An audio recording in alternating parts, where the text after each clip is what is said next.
Magandang araw po mga kapuntos, at sa araw na ito po meron po akong tampok na video para sa inyo at sana ay magustuhan ninyo. Kaya sa mga bago pa po sa aming channel, please po don't forget to hit the subscribe button at ang notification bell para maging notified kayo sa bawat video na ilalabas ko sa channel na ito. At bilang kahilingan po ng punto por punto team at naway maintindihan po ninyo, sana po wag nyo pong i-skip yung mga ads sa aming mga video. Sa maliit na bagay na po na yan, malaking tulong po yan sa ating programa at sa ating ministry. Sana po maunawaan po ninyo. Maraming salamat po, kaya wag na po natin patagalin. Simulan na po natin.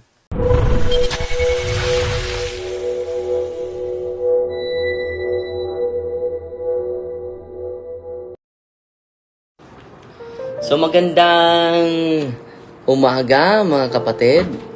Maraming salamat sa laging pagsubaybay sa ating programa. At before tayo magsimula mga kapatid, hintay tayo sa mga kasamahan natin na mag-view.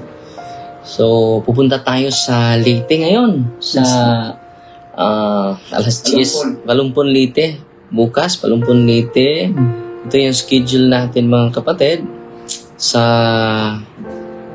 Palumpon, sa Leyte mga kapatid. Sa ano po tayo bukas? So 19 ngayon, di ba? Yes. So 20 po. 20 pa yung 19 ngayon, bukas 20. Pala. Sa St. Friday pa lang. Francis Xavier Parish, July 20 sa PICC Convention Center, Palumpon, Leyte. So alas 10 po yung misa. Ang talk natin is alauna. At sa July 21, St. Michael the Archangel Parish, Poblasyon Mahaplag, Leyte. Ang misa ko doon ay alas 5 sa hapon. Ang talk natin after the mass, yung mga 7 na ito.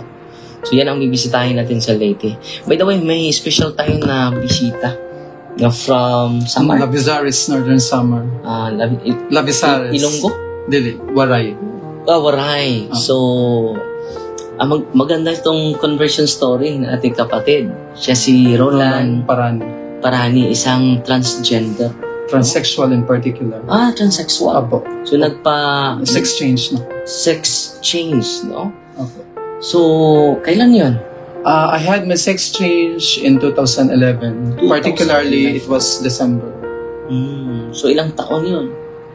Hanggang ngayon, siguro for 13 years. 13 years. 13.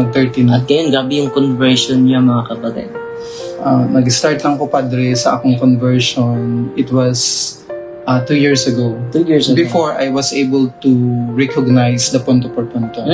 Yeah, actually, it was just a gift from God that I was able to scroll down from YouTube the revelation of Mama Mary through a painter from, I think it was Iloilo. I just forget it. So while watching the video, it was not an intention to cry out because it was Mama Mary, but it was just, I don't know what the feeling all about. Umiyak lang ako ng umiyak. Tapos, starting that day, nagkaroon ako ng parang 1 month na halos ayokong lumabas ng bahay because I was just crying and repenting because all the sins I had committed had flashed back. It went back to my mind and I was like, God, why I had done all this? So, and after that, I had recognized Brother Wendell Talibong first ahead of you. And then, sabi ko, ang haba naman ng video ni Brother Wendell. Parang, I don't like it. So, enough ko siya. Pagkatapos ko mag-off, nag-flash yung sa'yo, yung punto per punto Reverend Father Darwin Gitgan. Tapos tinignan ko, may short video. So, dun sa short videos, parang gusto ko ulit-ulitin. Until such time na nagkaroon ako ng parang, I think this is good. Sabi ko maganda kasi nafe-feel ko masaya ako every time I watch the video. Tapos, nagkaroon ako ng mas lalong conversion nang marinig ko si Doc Bitchin. doon talaga ako humanga sa kanyang catechism. Yes. Because actually dati akong president ng Legion of Mary when I was in elementary. Masigasig ako na tagasamba sa Panginoon. Kaya lang, nung mag-abroad na ako, parang nawala siya. Actually, I forgot how to pray. I forgot how to read the Bible. Kasi during those times, parang na-occupied yung aking mind sa mga trabaho. I was working in a the biggest bank in the Middle East. Wow. Yeah, I worked there as a human resources specialist. So ako yung nagproduce ng mga jobs. At during those times, marami akong natulungan ng mga Pilipino, mga taga doon sa amin, na magaganda ng buhay, as in, matatawag natin silang multi-millionaire. Oo. Kasi malaki naman talaga yung sahod namin. But suddenly, hindi ko maintindihan bakit lahat ng tinutulungan ko ay binabagsak ako. Sila ang naging dahilan kaya ako umuwi ng Pilipinas kasi sinumbong nila na female na ako. So against dun sa Islam, against yun, kaya ang ginawa sa nila ay sinumbong ako pati sa mga pulis. So I got 4 days to decide without sleeping, without eating, as in like I'm floating, na I need to go home. Maayo na lang, mabuti na lang kaya ang aking visa is a manager position. So may kakayahan ako na umalis without asking from the CEO, from the top management that I have to leave. So it's just through my manager, approve lang siya. Kasi iyan ko nga, I have to go to Abu Dhabi. So be there, I just to meet my brother. Pero ang plano ko talaga, nakatikit na ako, umuwi na ako ng Pilipinas. Minonitor nila ako until I reached down to Philippines. Kasi ako naghahawak ng security. Ako naghahawak lahat ng mga passcodes. Ako ang humaharap sa mga bagong empleyado. Ako ang nag-arrange lahat from A to Z. Lahat ng mga recruitments ako. Kaya parang na ano sila, parang na-stagnant sila. Na-destabilize ba? Oo. So, ang nangyari, parang those years, nagkaroon ako ng anxiety disorder. So, I left the place June of 13 of 2012. I left Qatar that year. Tapos, pag uwi ko ng Pilipinas, nagkaroon ako ng anxiety disorder na feeling ko, parang hindi ko alam, basta tumatakbo na lang ako. Oo, nagkakasakit ako. Tapos, kasi during those time, wala akong makausap kasi lahat ng tao nakatingin sa akin. Kasi bumagsak na ako eh. Kasi maganda yung trabaho ko, malaki yung sweldo ko. As in, malaki. Lahat ng pera ko binibigay ko lang sa iba. Kasi ang mentality ko that time is, I have to give this money dahil mamali ako. Wala talaga ako naipon kahit bisikleta. Oo, binigay ko lahat yan. Kasi ang motto ko sa buhay, I'll die today or maybe now or tomorrow. Precisely. Oo, kaya hindi ako nag-ipon. Oo. So, dami kang natulungan. Oo, tapos nung bumalik na ako sa Pilipinas, doon ako nag-struggle. Nagkaroon ako ng sakit na hindi ko maintindihan. Lahat ng hospital napuntahan ko, Tacloban, Manila, lahat. Ako lang, Padre. Hindi kasama ang family. Kasi ako, once na meron akong problema, hindi ko sila sinasama. Sinusolo mo? Oo, sinusolo ko. Kinakaya ko. Sabi ko, kaya ko to. Anxiety disorder, tapos nagkaroon ako ng high blood pressure. Nag-take ako ng 4 years ng gamot, maintenance. Sa awa ng Diyos, yung high blood pressure ko natanggal na kasi pala yung sakit ko parang sa pagkain. So, nag-diet. Oo, so ngayon hindi na ako nag-diet ako. Fasting. Opo, fasting. Tapos ngayon, nung na-outreach ko na yung punto per punto, I had continued every day, all the time. I watch the videos. Then kasama na kayo sa team natin. Opo. Kasama na po ako sa team sa KPIM under Sis Carol. Opo, ang aming nanay-nanay ay si Sis Gilda. Hi to Sis Gilda. And the rest of the team, thank you so much for allowing me to be part of Punto per Punto. So actually, I have this certificate signed by Father Darwin Gitcano. Yes. So it was just 4 months back. Oo. December ba yun? December lang, Padre. Parang December. December lang po. Kaya lang nagkaroon ng struggle siguro gawa ni Satanas, so ganyan. So nag-focus ako sa church namin. So active ako ngayon sa church. Oo. Tumutulong ako sa funding, tumutulong ako sa mga utos ng mga pari. So tinutulungan nila ako sa aking repentance, sa aking pagbabago. So lahat sila, hi to Father, Reverend Father Prospero Oil Mocabili, to Reverend Father Julius Balangkit, and to Reverend Father Giovanni Picardal, and also to Reverend Father Fred Placa. Thank you so much, and to all the ministries and to all the organizations, religious organizations in Labisaris Northern Samar, to be in particular in Catarman, Diocese of Catarman. Thank you so much. Si Bishop Boko. doon. Opo. Tapos si Bishop Transit. Manuel Transit. Oo. Tapos nakapunta na rin ako kay Bishop. In-advisean na rin niya ako regarding sa aking pagbabago. Opo.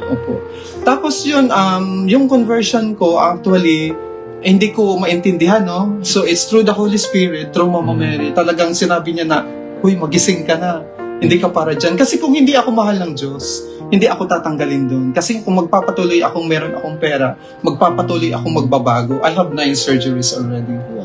Wow. Meron. Opo, marami na po. Tapos meron akong mga... Ilang gastos mo doon? Ay, syempre, malaki-laki din. Million. Marami na rin. Pero through the support of our parish priests, talagang nung sinabi nila na magpatanggal ka ng suso, pinatanggal ko, magpaiksi ka na ng buhok, tapos wag ka na magpalda-palda. So ginawa ko talaga. Nagkaroon ako ng obedience sa kanila. And I felt so glad, so blessed na, blessed talaga ako. Blessed. Opo. Ngayon, kahit wala akong trabaho, nagluluto-luto na lang po ako, parang income lang, sideline. Wala talaga ako. Actually, salamat sa ministry sa KPIM, tumutulong din sila sa akin. Oo, financially, and sometimes meron, sometimes yung mga members, minsan tumutulong, nagsasecret lang sila, padala, ganyan. Salamat sa lahat, salamat sa kay Hindi Sis tayo Mitz. pabayaan ng Diyos. Opo. God is a great provider. Ito wala ka sa posisyon mo, pero nandito ka na sa tamang posisyon. Opo. Salamat talaga sa Diyos. Yan ang sinabi ni Kristo sa Matthew chapter 16. Basahin natin. Maganda ito eh. Ito ang pinaka maganda na talata na sa'yo lang. Parang sa'yo ng mundo eh. No? Grabe yung influence mo sa buong mundo. Dahil sa posisyon mo. Sabi niya dito sa 28 ba ito? 24. 26.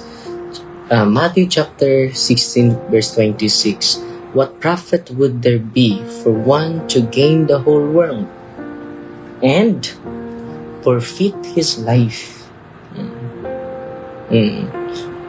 Forfeit his life, or what can one give in exchange for his life? So, paano ba yan kung kahit makuha mo pa yung buong mundo, sa iyo yung buong mundo, pero mawala yung buhay mo, yung eternal life natin mawala, di ba? So yan ang ganda ng sinabi sa Tagalog. Basahin natin sa Tagalog, ha, dahil maganda ito eh. Ang ganda ng sinabi ni Kristo. Tagalog, Matthew chapter 16 verse 26. Magandang balita. So, ang ganda nito. Sabi niya sa Tagalog version, sapagkat ano ba ang mapapala ng isang tao? Makamtan man niya ang buong daigdig. So, makuha niya ang buong daigdig. Ngunit pahamak naman ang kanyang sarili. So, yun ang pinakataas, pinakatuntok na abot mo na. So, kaya nga, so it is a blessing in disguise.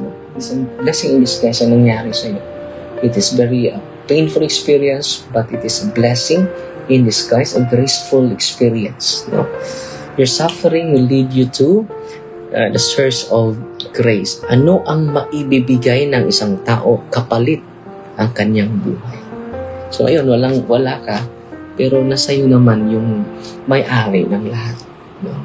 Sa iyo lahat, pero nakalimutan mo na ang may-ari sa lahat. No? So, ito po ay magandang storya ni kapatid Roland. Anong tawag doon? Transsexual. Transsexual. So, nagpa-sex change talaga siya. No?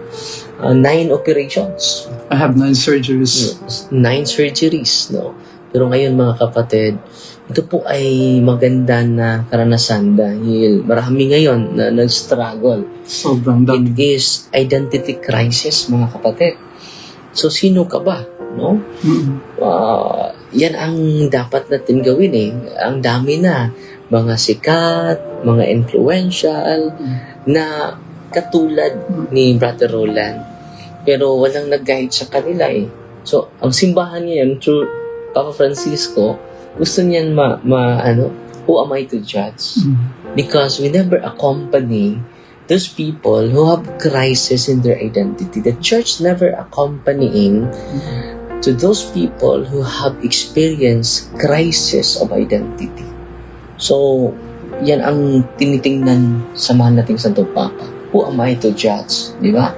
So ngayon, through punto per punto, online evangelization, kahit kayo lang kami nagkita, Para kami magkapatid.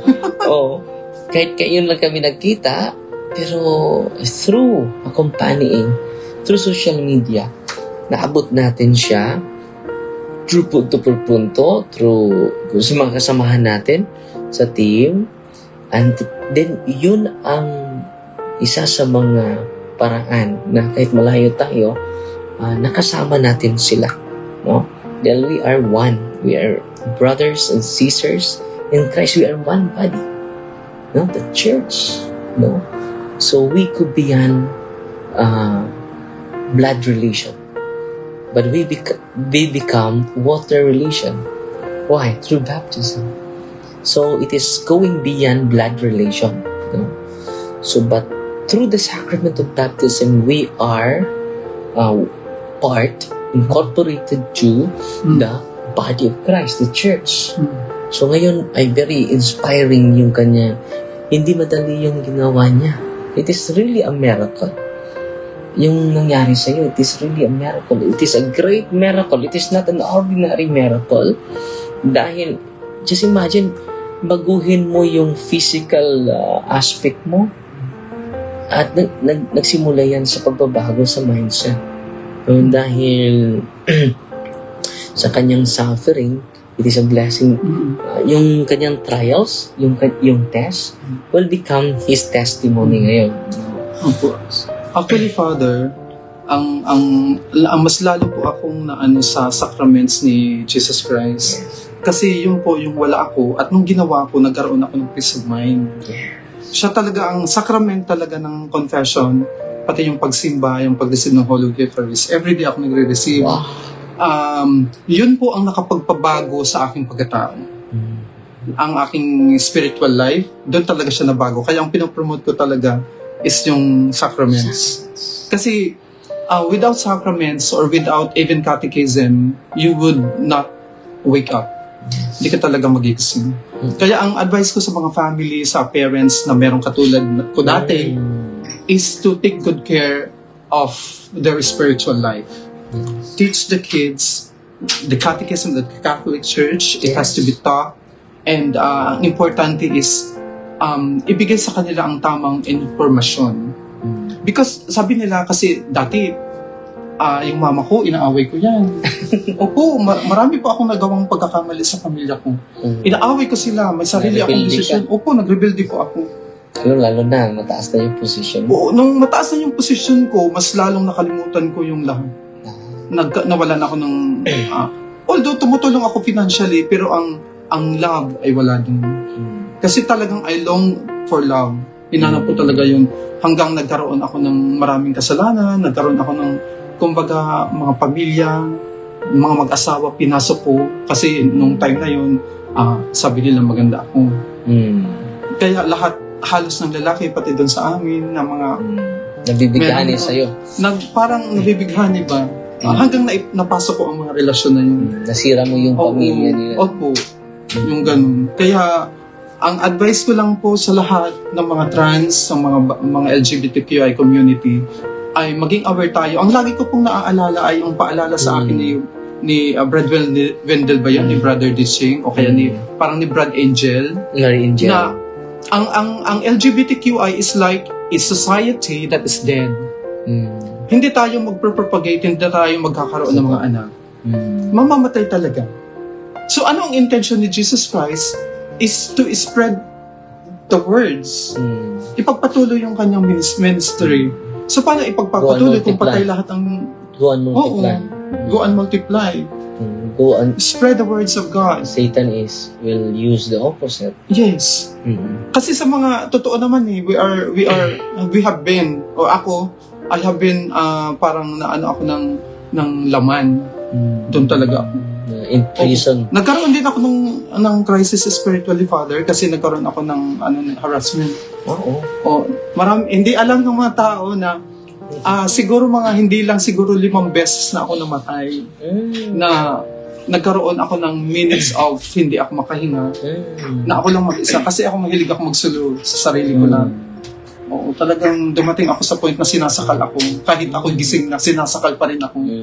Talagang gumagon ako, Lord, please help me. Hindi talaga ako pa din makahinga. Pero wala Anong ginawa mo? Ang ginawa ko, nag-pray lang po ako ng I believe in God. Yung Hail Mary, yung Rosary, ginagawa ko na yan day and night. Hindi ako matutulog. Kahit 11 o'clock, 12 o'clock in the midnight, 1 a.m., I need to pray. Sinusuot mo na. Opo. Oo. Meron na po ako, St. Benedict lahat.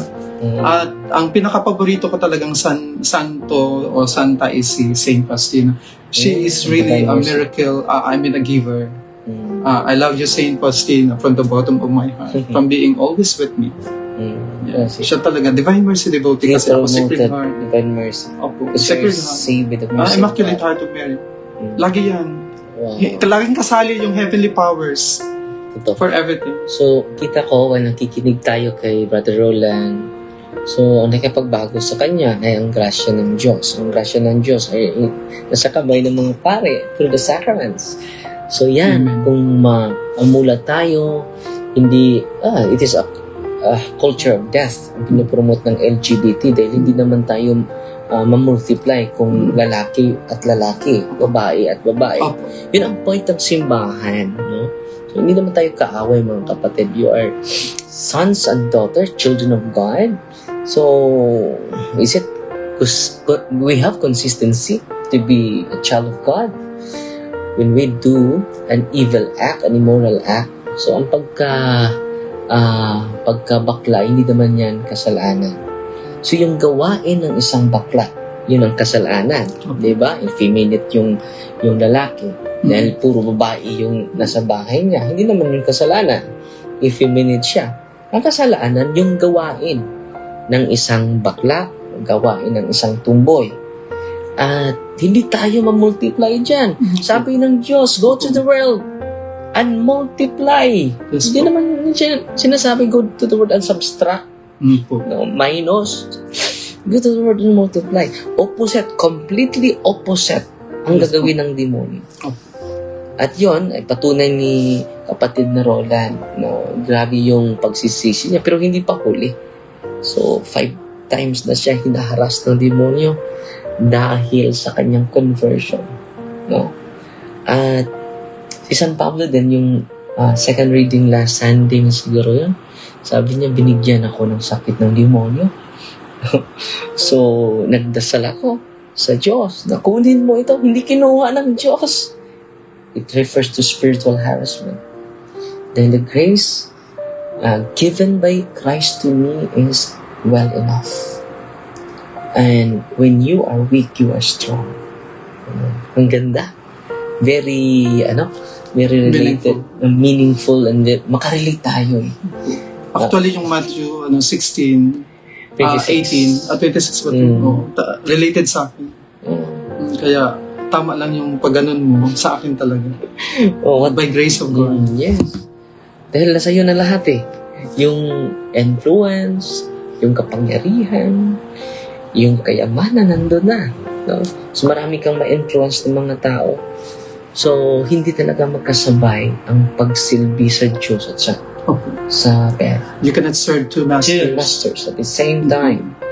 Di ba? Yep. So, yan. No? Kung marami kang pera, ginawa mo ba yan sa mabuti? No? Kung marami kang pera, you can influence the world through act of charity or either act of greed. No? You're influenced by greed. And then, kahit hindi yuta mo, hindi lupa mo, kinuha mo. Dahil may power ka na. No?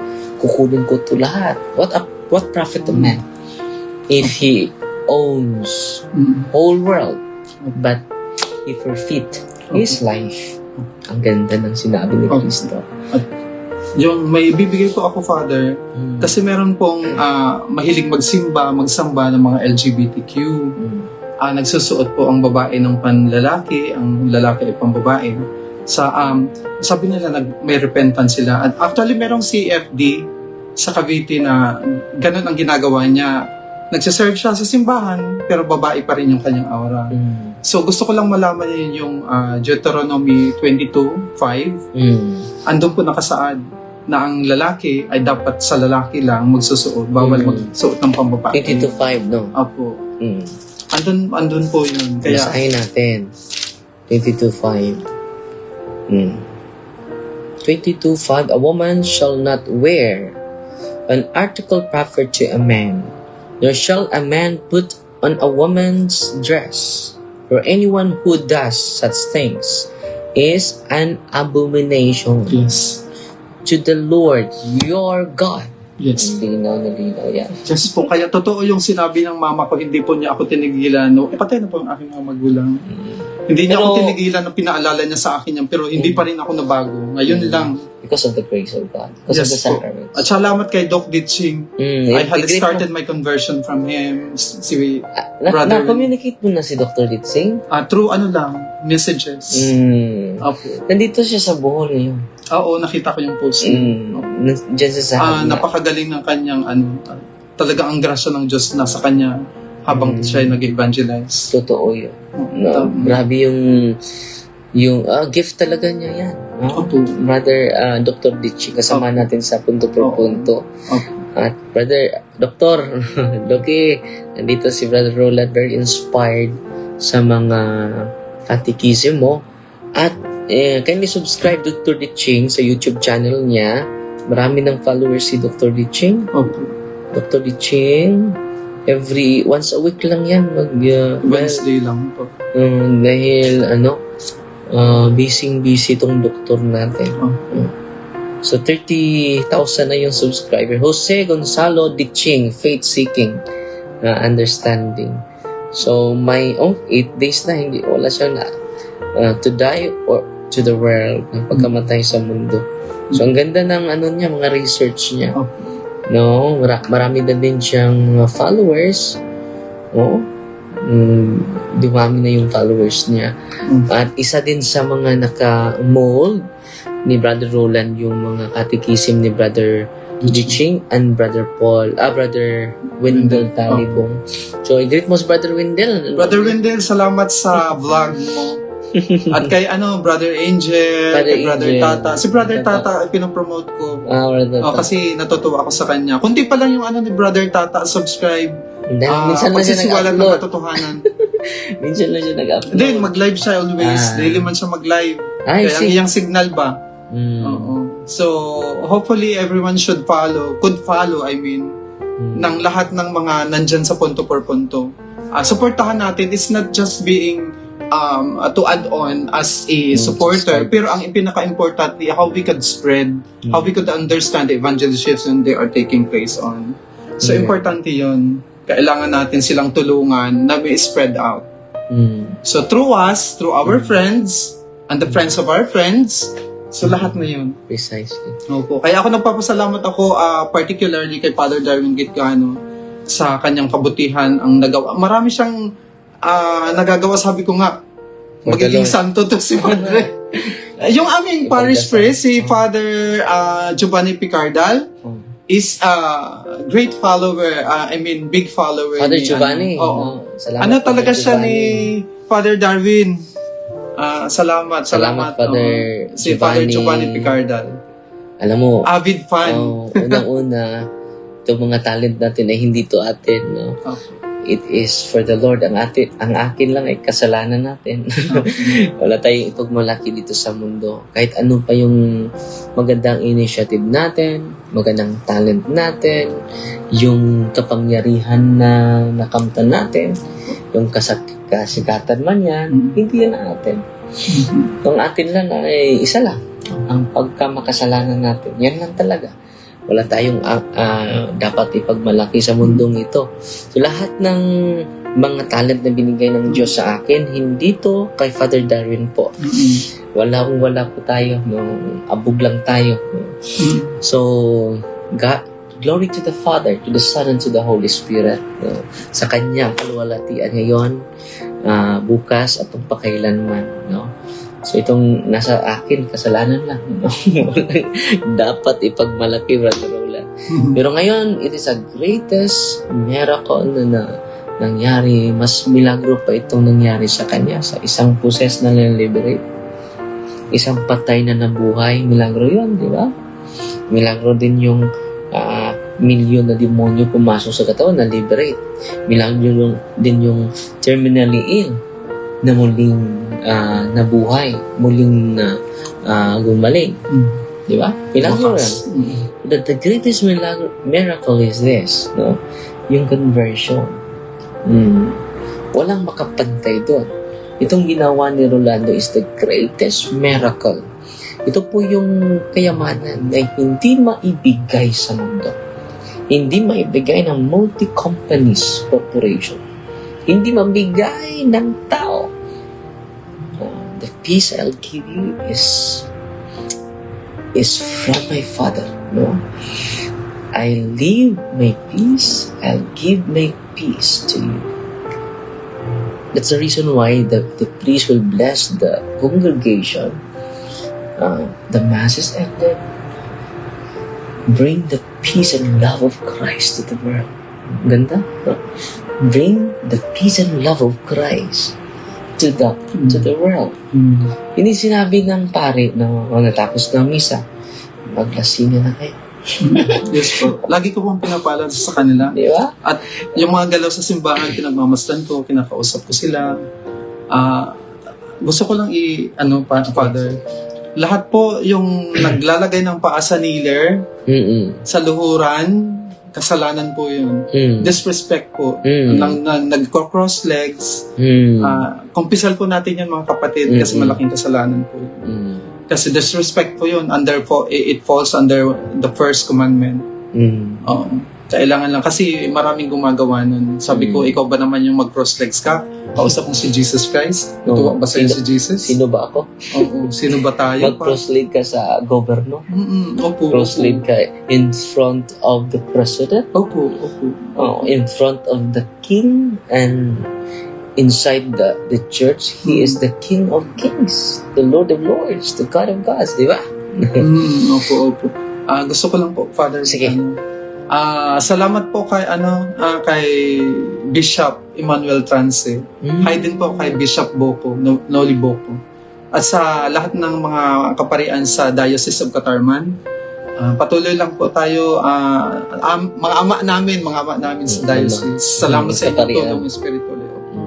Salamat din patuloy sa kami nag-pray para sama ni Brother Roland, mga kapatid natin sa pananampalataya, mga kaparian sa Diocese of Catarman. Nandito siya at grabe yung kanyang the fire of the Spirit, no? Na nasa kanyang damdamin ngayon ay going beyond na. Hindi na ito siya. No?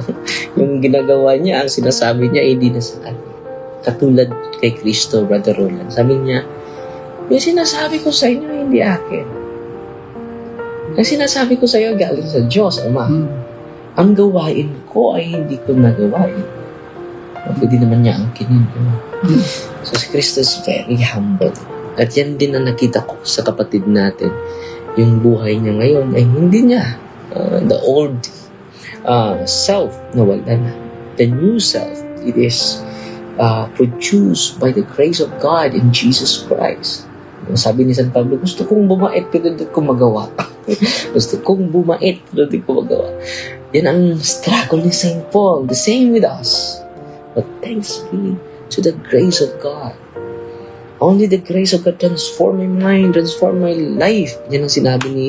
So kaya nga, hindi tayo mapapagod sa pag-receive ng sacrament. No? Do we have a regular confession? Dahil yung gusto mong lalaki yung muscle mo.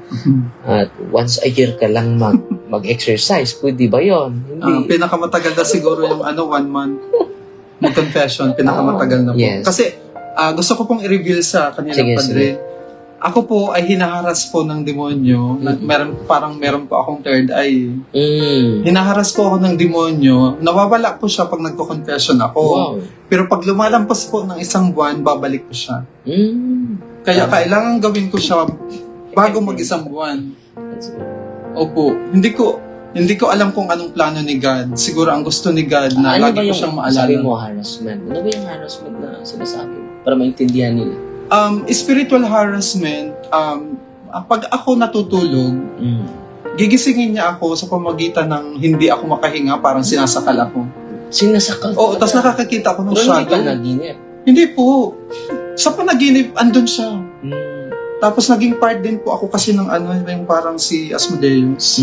Nakikipag-sex siya sa akin through beautiful faces. Oo. Tapos itong nag-confession na ako, nagsisimba na ako araw-araw, nawala po siya. Basta ang lagi kong natatandaan, nag-a-attempt po siya sa panaginip ko. Kasi maraming beses na halos sa 1 week, nakakadalawa. Lagi yun. Kasi talagang na-arouse po ako, Father. Nilalabasan po. Tapos, basta marami. Kasi ako sa flesh nakakonect talaga ako. By the way, Asmodeus is the demon of lust. Oh. Sa mga hindi encounter niya. Kinikin siya ba yung Asmodeus? No? Asmodeus is the demon of lust. No, yan ang nasa likod sa pornography. Opo. Yung laging nanood sa pornography and then nag-masturbate. Okay. Yan ang nasa likod eh. Okay. Kung alam na nila, no? Kung yung Ministry of Deliverance and Exorcism, nadami yung mga exorcists, nadami yung mga deliverance ministers, ng mga pare. So, mamulat sila sa tunay na digmaan, sa tunay na sagupaan. No? Hindi ito sagupaan ng teritoryo. Hindi ito sagupaan ng lupain. Hindi ito sagupaan ng ari-arian o posisyon. Dahil maraming nag-agawan sa posisyon, lalo na malapit na election. Pero hindi yan. Pero it is one of his influence. But the core is a spiritual battle. Yes. Spiritual battle.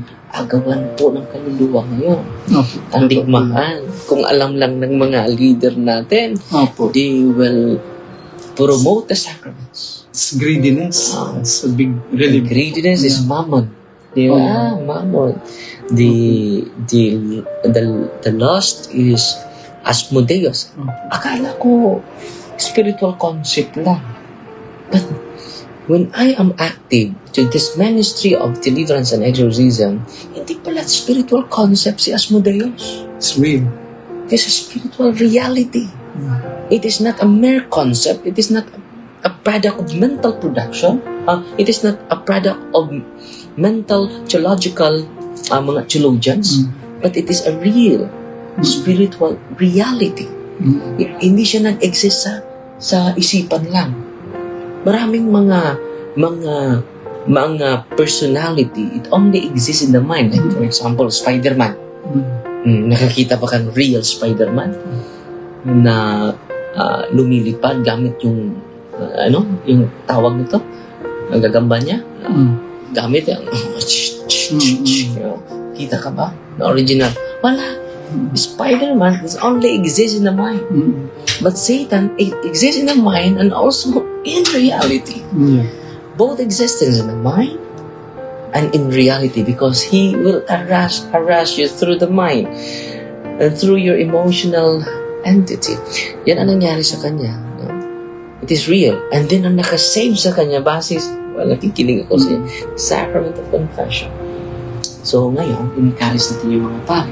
to sit down the confessional box Yes po. regularly.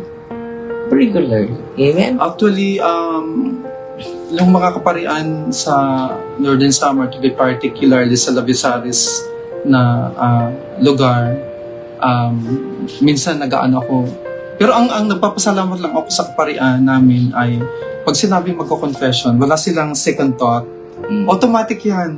Kasi ang kanilang iniisip, we will die anytime.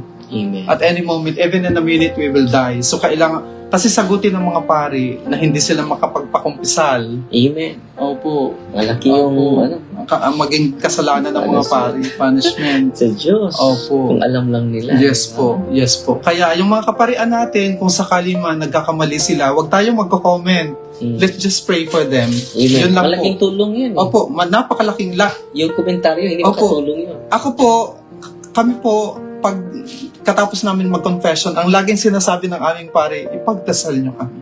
Amen. Lagi pong ganun. Kaya tulungan natin ipagdasal. Huwag mag-comment kung si Father man ay ganito, ganyan. Mag-pray lang tayo para sa kanila. Yun lang ang tanging kailangan gawin ng isang Katoliko, is to pray for them. Amen. To pray for the religious, yung mga madres, seminarians, mga lay servers, lahat sila.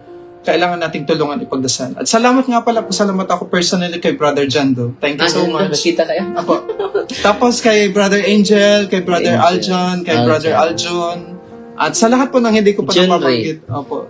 Nabanggit ko na po si Brother John Ray. Salamat po sa inyong catechism, sa inyong gabi-gabi na pagbibigyan ng impormasyon sa lahat ng libre. Pagpupuyat hanggang alas 10, minsan 10:10. Salamat po ng marami. Yan lang po ang tanging masasabi ko at isang karangalan na namit ko si Father at isang biyaya galing sa Diyos ang mamit ko si Father. Salamat. Biyaya din no, nagkakita tayo and then maraming mga very inspiring yung story mo, no? At sana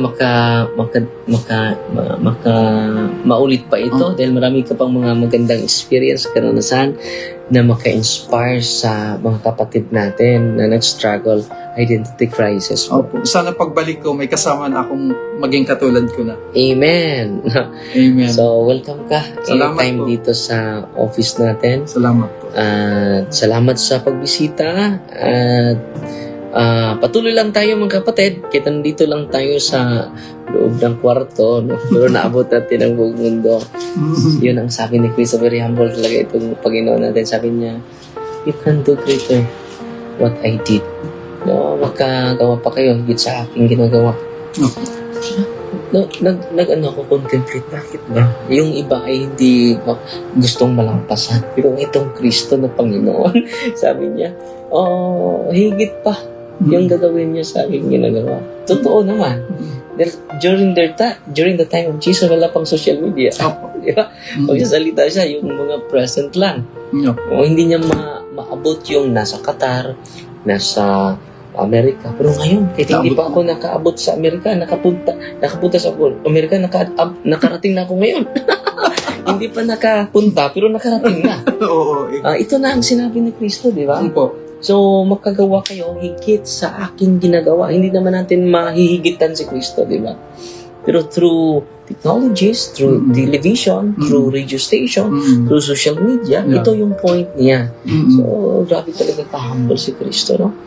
And yan, let us contemplate the way, the truth, and the life, and who is the way? Only Jesus Christ. Let us proclaim His words, not our words. Let us proclaim His teachings, not our opinion. Because His teachings is greater than ours. No? Yan ang gusto ng Diyos. Kaya nga, maraming mga tao na mga kapatid natin nakikinig. Libo-libo kapag dadayo tayo sa mga lugar dahil they are so uhaw na uhaw sila sa katotohanan. No? So yan lang muna mga kapatid dahil aalis kami sa Leyte. Kita-kita tayo sa awa ng Diyos. Maganda naman yung panahon. May low pressure pero wala namang bagyo. Pero kapag meron lang aalis na bagyo, maning barko, makapunta tayo sa Leyte. Salamat, brother. Roland, Salamat po. apelido mo? Parani. Parani. Parani po. Roland Parani. Roland Parani. Salamat po. Maganda po yung storya ng buhay niya, yung conversion story niya.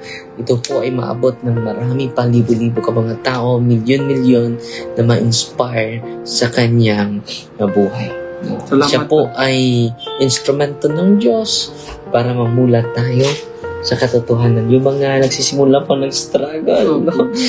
Ma-inspire. Kaya nga, maka-ano ako sa kanya, maka-sense ako na, maka-relate ako sa kanyang ginagawa na continue he experienced spiritual harassment. Yan din ang nangyari sa atin. Pero kung hindi tayo pagpatuloy, no, at mamumuhay tayo sa takot at kaba, sino matutulungan natin? Wala. Pati yung sarili natin, hindi natin matutulungan. So dito sa ating programa, mga kapatid, your test will become your testimony. Your trials will become your triumph. No? So yung trials na lead him to the triumph of grace. Amen. No? Amen. His test, no? Nung una, grabe. Just imagine na wala siya sa sarili. Parang praning. Bigla lang tatakbo. At ngayon, mga kapatid, gradually, he is healed. Gradually, he is converted. Gradually, hindi naman perfect ang tao.